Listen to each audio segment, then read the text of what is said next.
Friends, welcome to my YouTube channel. दोस्तों, इस video में हम लोग देखेंगे अभी करेंटली जो भी आईपीओ चल रहे हैं उसका ग्रे मार्केट प्रीमियम।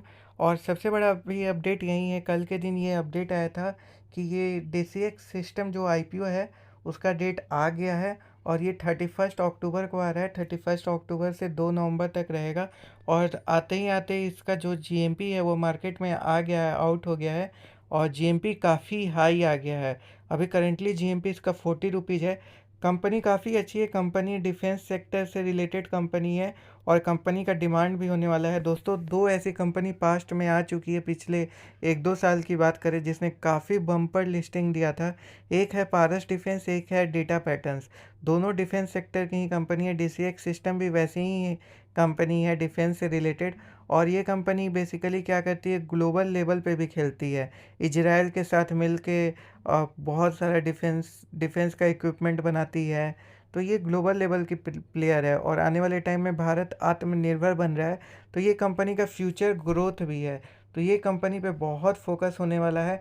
और अभी उसी के चलते इसका जो देखा जाए तो जो ग्रे मार्केट में है वो बहुत ज़्यादा फैंसी स्टार्ट हुआ है और आने वाले टाइम में इसका ग्रोथ भी काफ़ी ज़्यादा होगा।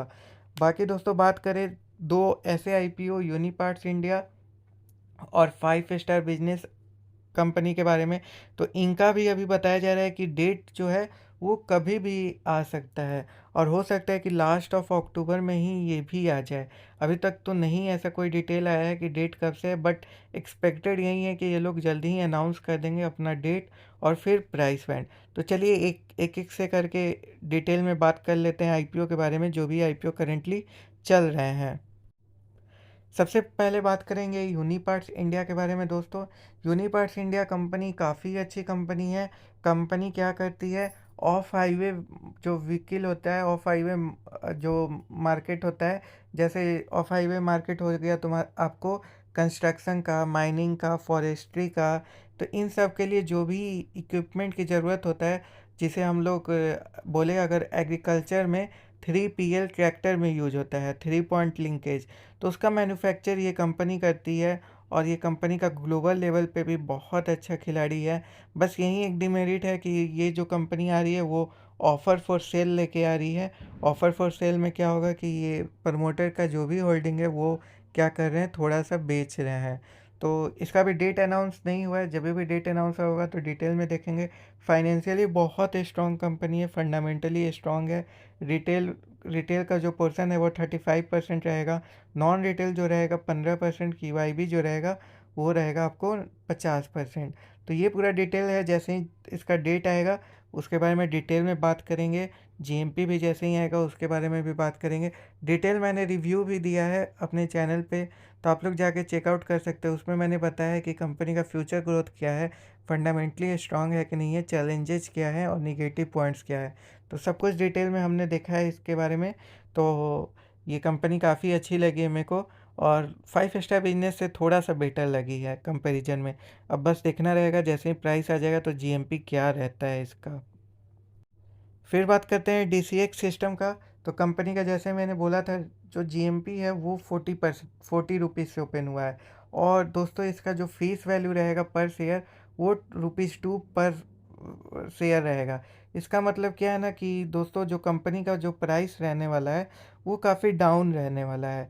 क्योंकि अगर क्या होगा कि फ्यूचर में बस एक एक बार ही ये हो सकता है कि स्प्लिट हो या बोनस डिक्लेयर करे, जब ₹1 पर शेयर हो जाए। तो अभी तक तो ₹2 पर शेयर पे ये अपना प्राइस बैंड अनाउंस करेगा। और ₹40 जीएमपी है, तो इसको बहुत स्ट्रॉन्ग अभी माना जा रहा है। जैसे ही डेट अनाउंस होगा तो ग्रे मार्केट में और ज़्यादा ट्रेडिंग स्टार्ट हो जाएगा। अभी भी ट्रेडिंग सुपर फास्ट है और डेट ज़्यादा बचा नहीं है, 31 से आने वाला है। 2 तारीख तक रहेगा, 3 दिन का आईपीओ है और 7 तारीख का इसका अलॉटमेंट है, 11 तारीख को लिस्टिंग हो जाएगा। तो बहुत क्विकली सब कुछ हुआ है। 19 तारीख को ही सेबी से इसको सेबी से फाइल करके ये सारा डेट ये ले लिया है कंपनी ने। जो सबसे चिंताजनक बात है इस कंपनी में वही वो है, ये है कि 10% सिर्फ रिटेल का कोटा है। एच एन आई का 35% है और क्यूआईबी का 50% है। तो ये पूरा कोटा है और टोटल 600 करोड़ का है। 600 करोड़ का आईपीओ है, 600 करोड़ का। और 600 करोड़ में दोस्तों जो 500 करोड़ है वो टोटल जो है फ्रेश इशू है। तो ये काफ़ी अच्छी बात है, 100 करोड़ जो है वो ऑफ़र फॉर सेल है। फ्रेश इशू ये होता है कि कंपनी क्या है कि मार्केट में नए शेयर ले आ रही है, तो ये अच्छा माना जाता है कभी भी। ऑफ़र फॉर सेल ये होता है कि प्रमोटर अपना हिस्सेदारी बेच के जा रहे हैं, ऑफ़र कर रहे हैं इस आईपीओ में। तो 100 करोड़ का ऑफ़र फॉर सेल है, 500 करोड़ का फ्रेश इशू है। टोटल जो आईपीओ का साइज़ है इसका डीसीएक्स सिस्टम का 600 करोड़ है। मैंने डिटेल में वीडियो भी बनाया है कि कहाँ पे ये कंपनी काम करती है, किससे किससे ये लिंकेज है कंपनी। तो आप लोग ज़रूर देखिएगा, आप लोग को एक आइडिया हो जाएगा। अगर आप लोग अप्लाई करने जाएंगे तो आपको एक पूरे माइंड में ये रहेगा कि इसका बिजनेस कैसा है, फ्यूचर ग्रोथ है या नहीं है, पॉजिटिव पॉइंट्स, नेगेटिव पॉइंट्स, डेब्ट टू इक्विटी क्या है, सब कुछ आपको पता चल जाएगा। तो सब कुछ जान के ही कभी भी इन्वेस्ट भी करना चाहिए। तो ये रहा डीसीएक्स सिस्टम के बारे में। और अभी डिटेल में देखते हैं हम लोग। तो ट्रैक्सन टेक्नोलॉजी के बारे में यहाँ बात नहीं करेंगे हम लोग, क्योंकि ये कंपनी ऑलरेडी लिस्टेड है और काफ़ी अच्छा करी है। इसके बदले में हम लोग बात करते हैं 5 स्टार बिजनेस के बारे में। तो दोस्तों ये भी कंपनी बोला जा रहा है कि डेट कभी भी आ सकता है इसका। और ये कंपनी जो है वो क्या है कि एनबीएफसी है। एनबीएफसी मतलब नॉन बैंकिंग फाइनेंस कंपनी। ये कंपनी क्या करती है, लोन प्रोवाइड कराती है। और लोन किसको प्रोवाइड कराती है, तो जो छोटे मोटे बिजनेसमैन हैं या जो बिजनेस स्टार्ट करना चाह रहे हैं उनको ये लोन प्रोवाइड कराती है।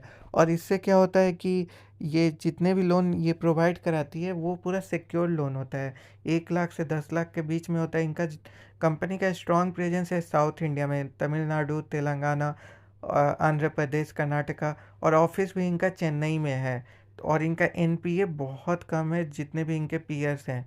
तो ये थोड़ा पॉजिटिव पॉइंट्स हो गए। निगेटिव पॉइंट्स ये है कि 2751 करोड़ का आईपीओ है, तो ये बहुत बड़ा आईपीओ हो जाएगा। और ये जितना पैसा है ये पूरा ऑफर फॉर सेल है, मतलब कंपनी के प्रमोटर अपना हिस्सेदारी बेच के चले जाएंगे, भाग जाएंगे। तो इससे क्या होगा कि कंपनी के प्रमोटर्स के पास कितना हिस्सेदारी बचेगा, सिर्फ 44% बचेगा। तो 44% बहुत कम होता है। सारा जो जितना बाकी रिमेनिंग रहेगा वो चला जाएगा किसके पास, तो वो चला जाएगा आपको अ, हमारे पास, रिटेल के पास, नहीं तो KYB, HNI और इनके पास चला जाए, एंकर इन्वेस्टर के पास चला जाएगा। तो ये है 5 स्टार बिजनेस के बारे में। पॉजिटिव पॉइंट्स भी है, निगेटिव पॉइंट्स भी हैं। तीनों में से आप अगर बोले तो डीसीएस सिस्टम को आप ऊपर रखिएगा, यूनिपार्ट्स को सेकंड पे, देन 5 स्टार बिजनेस को रखिएगा। तो ये तीनों का यही पॉइंट है। फिर आगे में देखते हैं, और जो एसएमई आईपीओ हैं, तीन एसएमई आईपीओ के बारे में हम लोग इस वीडियो में देखेंगे। दोस्तों अब बात कर लेते हैं हम लोग एसएमई आईपीओ की। एसएमई आईपीओ काफ़ी इंपॉर्टेंट है और बहुत एसएमई आईपीओ अभी आने वाले हैं। दोस्तों सबसे पहले बात करेंगे हम लोग टेक्नोपैक पॉलीमर्स के बारे में। दोस्तों ये कंपनी काफ़ी अच्छी है ऑन ए पेपर, और ये कंपनी के बारे में जितना भी बोले उतना कम है, क्योंकि कंपनी जो लास्ट ईयर में जो परफॉर्मेंस दी है वो 2100% का प्रॉफिट दिखाई है लास्ट फाइनेंशियल ईयर में। ये थोड़ा सा फीसी भी लगता है, बट अब कंपनी ने दिखाया है तो अब क्या ही कह सकते हैं। बाकी ओपनिंग होगा इसका 2 नवंबर को, 7 नवंबर को क्लोजिंग होगा, 11 को अलॉटमेंट आएगा और 15 को लिस्टिंग होगा। तो ये सारा टाइम टेबल है, आपको याद रहना चाहिए। 55 रुपये का शेयर है, और आपको एक एप्लीकेशन के लिए 2000 शेयर मिलेंगे, मतलब आपको 1,10,000 रुपये लगाने होंगे इसमें। तो ये याद रखें, 1,10,000 का है। करेंटली जीएमपी नहीं है। कंपनी क्या काम करती है, तो कंपनी पॉलीमर्स से रिलेटेड है। पॉलीमर्स वही होता है कि अगर लार्ज मॉलिक्यूल, केमिकल मॉलिक्यूल मिल के कोई नेचुरल या सिंथेटिक कोई सब्सटेंस बनाते हैं उसे पॉलीमर्स कहते हैं। तो ये सिंपल डेफिनेशन हुआ। कंपनी क्या कराती है, कंपनी प्रीफॉर्म्स बनाती है, पेड प्रीफॉर्म्स। ये क्या होता है, तो बेसिकली इंटरमीडिएट प्रोडक्ट होता है। कभी भी प्लास्टिक बनने से पहले जो इंटरमीडिएट प्रोडक्ट होता है उसे प्रीफॉर्म्स कहते हैं। तो कंपनी का बस यही काम है। कंपनी काफ़ी अच्छी है ऑन ए पेपर, मैंने डिटेल रिव्यू भी किया है, तो आप लोग जाके देख लेना। बस यही होप है कि जीएमपी इसका जब भी आएगा बहुत स्ट्रॉन्ग आने वाला है। तो जब भी आएगा, अभी तक तो नहीं आया है, बट आएगा जल्दी ही और स्ट्रॉन्ग आएगा। तो ये रहा टेक्नोपैक पॉलीमर्स के बारे में, 2 नवंबर से स्टार्ट होगा। अब नेक्स्ट एसएमई आईपीओ के बारे में देख लेते हैं, जो कि वाइटल केमटेक है। इसके बारे में भी मैंने डिटेल में वीडियो बनाया है। ये जो दोस्तों कंपनी है वो क्या करती है, केमिकल से रिलेटेड ही है। फॉस्फोरस का जो बेस केमिकल होता है वो बनाती है। इसका जो यूज होता है वो काफ़ी जगह यूज होता है, जैसे कि आप बता दें, मेडिकल लाइन में यूज होता है, दवाई में, टेक्सटाइल में यूज होता है, डाइंग फैक्ट्री में यूज होता है। तो बहुत जगह इसका यूज होता है। दोस्तों ये आ रही है 31 अक्टूबर को, 3 नवंबर को क्लोज हो जाएगी, 9 तारीख को इसका अलॉटमेंट आएगा, 14 को लिस्टिंग होगा। तो ये टाइमलाइन इसका आप याद कर लें टाइमलाइन। और इसका अभी क्या है कि प्राइस रेंज नहीं आया है, no price range, no lot size, ये सब नहीं पता है। जीएमपी भी अभी नहीं आया है। कंपनी का जो फॉस्फोरस का जो केमिकल है, जैसे फॉस्फोरिक एसिड, फॉस्फोरस क्लोराइड, ये सारी चीज़ें ये बनाती है कंपनी। अभी एक और कंपनी आई थी जो कि गवर्नमेंट से रिलेटेड थी, जो फॉस्फोरस का बनाती थी, वो कौन सी थी दोस्तों, कमेंट बॉक्स में बताइएगा। और वाइटल केमटेक से ये एक बहुत अच्छा चीज़ है कि ये जो केमिकल बनाती है वो बहुत ज़्यादा क्वालिटी की केमिकल बनाती है, जिसमें ये लोग ध्यान में रखते हैं कि वेस्ट जनरेशन नहीं हो। तो ये दोनों कंपनी जो आने वाली है दोस्तों, बहुत अच्छी है। और इन दोनों में से वाइटल केमटेक को मैं सबसे पहले रखूँगा और टेक्नोपैक पॉलीमर्स को सेकंड नंबर पे, बस इसलिए क्योंकि टेक्नोपैक पॉलीमर्स का जो लास्ट ईयर का जो रिजल्ट है वो थोड़ा सा फीसी लगता है, बहुत ज़्यादा ग्रोथ दिखाया गया है, तो उसमें लगता है कि ऑन ए पेपर कुछ गड़बड़ हुआ है। बाकी लास्ट और नॉट द लीस्ट हम लोग बात कर लेते हैं फैंटम डिजिटल के बारे में। फैंटम डिजिटल, इसका क्या है, लिस्टिंग आने वाला है दोस्तों 24 तारीख को, दिवाली के दिन इसका लिस्टिंग होगा। और ये है क्या है, 95 रुपीज़ का शेयर था। और जिनको भी लिस्टिंग अलॉटमेंट हुआ होगा उनको लिस्टिंग आराम से 160 से 170 पे देखने को मिल सकता है। और जो अभी सब्जेक्ट टू सौदा है वो 1,20,000 का चल रहा है। तो ये अपने आप में काफ़ी बड़ा है। और जिनको भी ये मिलेगा बहुत ज़्यादा फ़ायदा होने वाला है, जिनको भी मिला होगा। और आराम से 1,14,000 का सिर्फ ये था, तो आप समझ सकते हैं कि 2,34,000 का फ़ायदा है। तो फैंटम डिजिटल के बारे में यही रहा, सेम एक्सपेक्ट कर सकते हैं आप लोग वाइटल केमटेक और टेक्नोपैक पॉलीमर से। दोस्तों कमेंट बॉक्स में कमेंट करके बताइएगा आप लोग कौन से आईपीओ के लिए वेट कर रहे हैं। मैं दो आपको मेन बोर्ड आईपीओ के बारे में बता दिया, 3 मेन बोर्ड आईपीओ और 2 एसएमई आईपीओ के बारे में बताया। सो आप लोग कमेंट बॉक्स में बताइएगा। पहली बार चैनल पे आए होंगे तो चैनल को लाइक, वीडियो को लाइक करके चैनल को सब्सक्राइब कर लीजिएगा। Thank you for watching my video. If you are new to my channel please do subscribe my channel. Thank you एंड जय हिंद दोस्तों।